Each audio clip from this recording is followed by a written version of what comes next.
हमारा आज का टॉपिक है संख्याएं। संख्याएं टॉपिक जो है ये गणित का पहला टॉपिक है जो कि हर कंपटीशन में भी आता है और कक्षा 4 से शुरू हो जाता है। संख्याएं कहाँ से शुरू होती है हमारी? 1 से लेके 9 तक।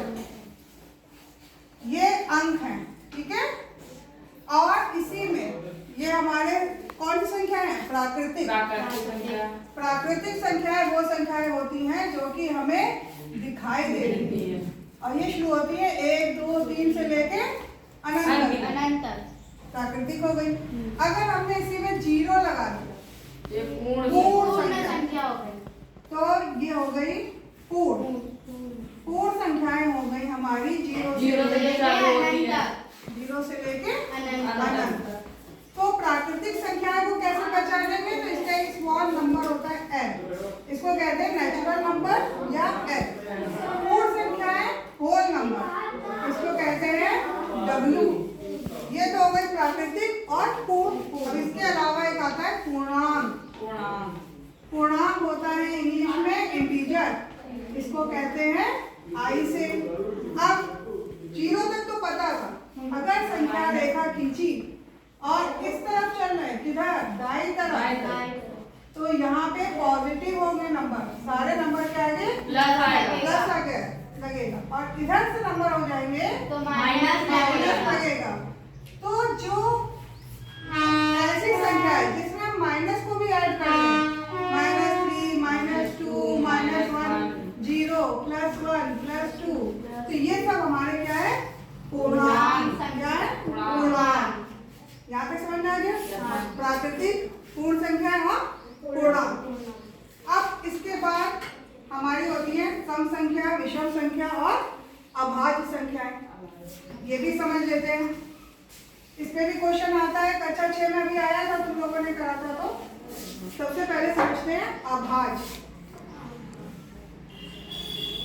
अभाज्य संख्याएं कौन सी होती है? अब जो आगे की तरफ होती है। अभाज्य, जिनका भाग नहीं दिया जा सकता।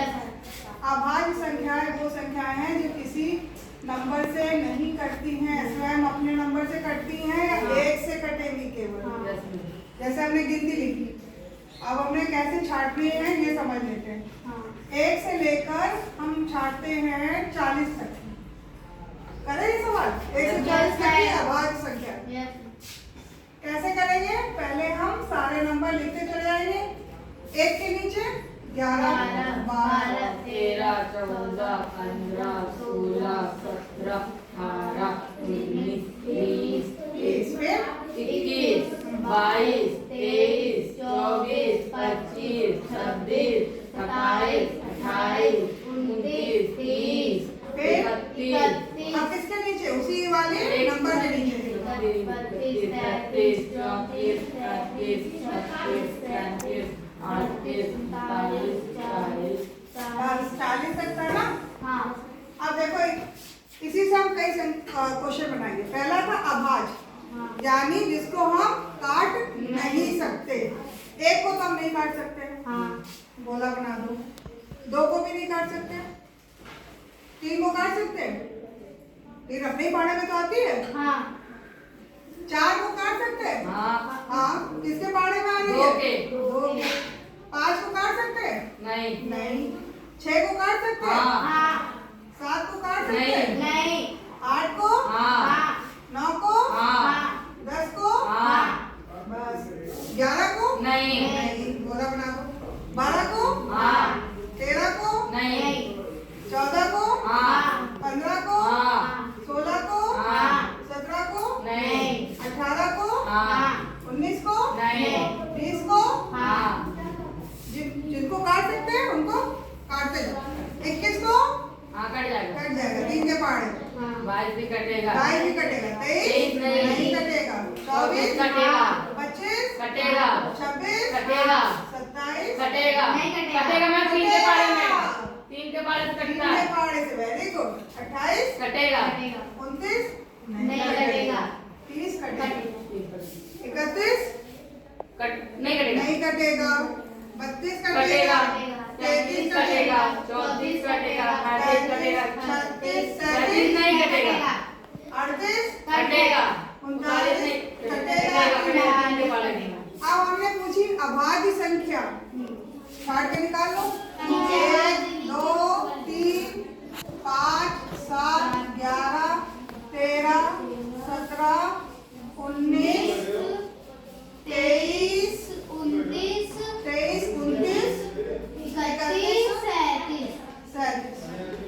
अब देखो एक सवाल तो ये आया था अभाज्य संख्याएं छांट कर लिखो, तुम लोगों ने करा भी था। अब एक सवाल आ जाएगा कितनी अभाज्य संख्या है, तो गिन के बता दो कितनी अभाज्य संख्या है, गिन लो। 1 2 3 4 5 6 7 8 9 10 11 12 13, यानी 1 से 40 तक हमारी 13 अभाज्य संख्या है। ये सवाल हो गया।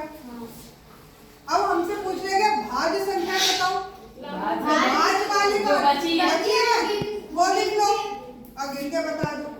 ज्यादा समझ में आ गया? अभाज्य संख्या है और भाज्य संख्या, इसी में आता है सम संख्या और विषम। पहले तो अभाज्य और भाज्य समझ में आ गई। ये कॉन्सेप्ट क्लियर हुआ तुम लोग का? बच्चा 6 7 8 सभी का क्वेश्चन देके कर लोगे संख्या, क्योंकि अब तुम लोग इम्तिहान आने वाले हैं और ये कंपटीशन में भी आएगा। चाहे अभी टेट का एग्जाम हुआ था उसमें भी इस तरह के क्वेश्चन थे। अब आता है सम संख्या, पहले सम संख्या समझ लेते हैं फिर विषम संख्या। सम संख्या वो संख्या होती है जो 2 से कटेगी, यानी कि 2 के पहाड़े से कट गई। ठीक है, अब हम लिखेंगे, तुम लोग बताना क्या ये सम है कि विषम है। सम है कि विषम है? विषम। यानी जो 2 के पहाड़े से नहीं कटेगी वो संख्या हमारी होगी विषम। ये हो गई विषम। अब हमने बोला 4 किसमें डालें? सम में। 22 सम। 33 विषम। Very good. 36 सम। 38 सम। सबको आ रहा है समझ में? Yes ma'am. इसका एक शॉर्टकट ही बता दे रहे सम संख्या का। इकाई के अंक में 2 4 6 8 या 0। Very good. यानी कि इकाई के अंक में 2 4 6 8 0 है, तो हमारी कौन सी संख्या है? सम। और जिनकी इकाई के अंक में 1 3 5 7 9 ये नंबर होंगे, तो ये कौन सी हो गई भाई? विषम। सम संख्या विषम संख्या समझ गए? प्राकृतिक और पूर्ण समझ गए? अब समझो स्थानीय मान। अब स्थानीय मान में कोई गलती नहीं होनी चाहिए, लगातार स्थानीय मान चलता रहा।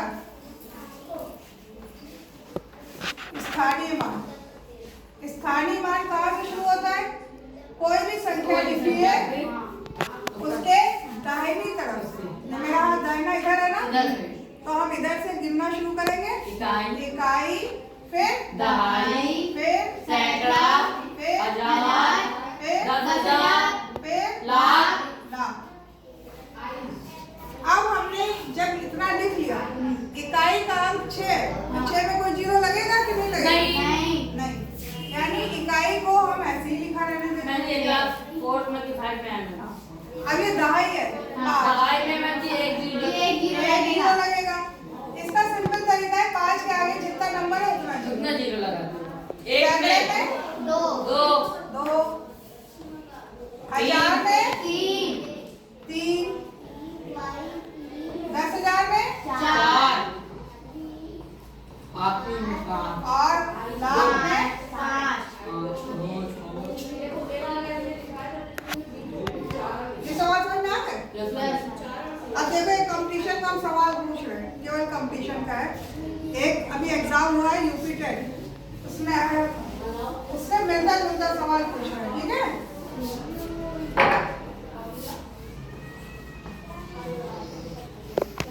8 के जो मान है स्थानीय मान, उनको आपस में घटाओ और उत्तर बताओ। आपस में घटाना है ना। पहले 8 का स्थानीय मान देखो किस कौन सी जगह पे। इसको देखा तो ये इकाई था, दहाई था, सैकड़ा था, ये 1000 था, ये 10,000 था और ये लाख था।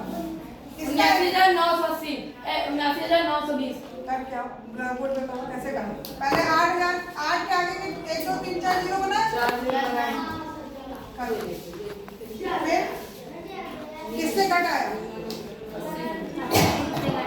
हाँ